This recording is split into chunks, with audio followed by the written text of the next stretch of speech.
प्रश्न तुमचे, उत्तर आमचे. अचूक, निर्भीड आणि सडेतोड. लोकशाहीचा खरा मंत्र म्हणजेच न्यूज लोक.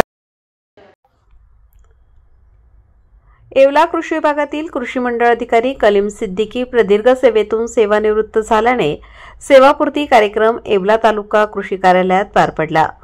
यावेळी कार्यक्रमाच्या अध्यक्षस्थानी तालुका कृषी अधिकारी शुभम पेरड हे होते.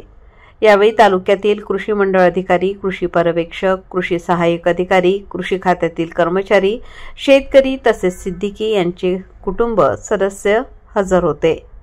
आपल्या प्रदीर्घ सेवेत प्रामाणिक काम करणाऱ्या कलीम सिद्दीकी यांचा कार्यालय कर्मचारी आणि शेतकरी बांधव यांनी सपत्नीक, शाल, पुष्प आणि फेटा बांधून सत्कार केला.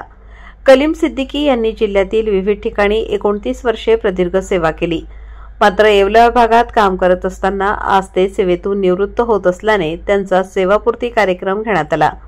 प्रामाणिक आणि शिस्तप्रिय अधिकारी म्हणून ओळख असणाऱ्या सेवानिवृत्त कलीम सिद्दीकी यांच्याविषयी कर्मचारी तसेच अनेक शेतकऱ्यांनी आपल्या भाषणातून त्यांचा गौरव केला.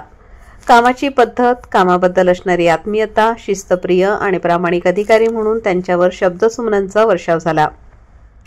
सिद्दीकी यांच्या पत्नी, मुले, भाऊ यांनी व्यासपीठावरून बोलताना आपल्या भावना व्यक्त केल्या. सत्काराला उत्तर देताना सिद्दीकी यांनी आपल्या प्रदीर्घ सेवेचा अनुभव, नाशिक जिल्हा तसेच येवले तालुक्यातील शेतकरी आणि सहकारी संदर्भात असलेले सहकार्य आणि अनुभव आपल्या भाषणातून कथन केले. न्यूज लोकतंत्र 18 साठी अयूब शाह, येवला. 6 महिन्याच्या आत परत नाशिकला बदली करून नाशिकला म्हणजे इथं येवला तालुक्याला मंडळ कृषी अधिकारी अंदरसूर जागा निघतो होती. मला सोयीची वाटली आणि मी अंदरसूर मंडळ अधिकारी म्हणून इथं जॉईन करून घेतलं, बदली करून घेतली. अंदरसूर मंडळात मी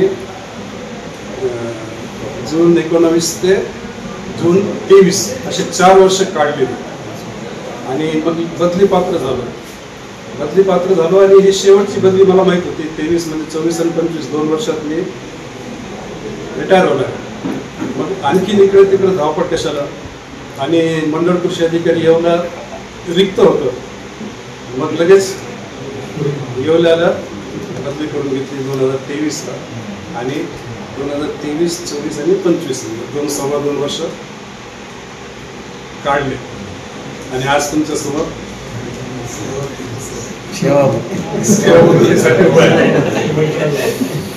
दुसरा एक विषय थोडक्यात सांगतो की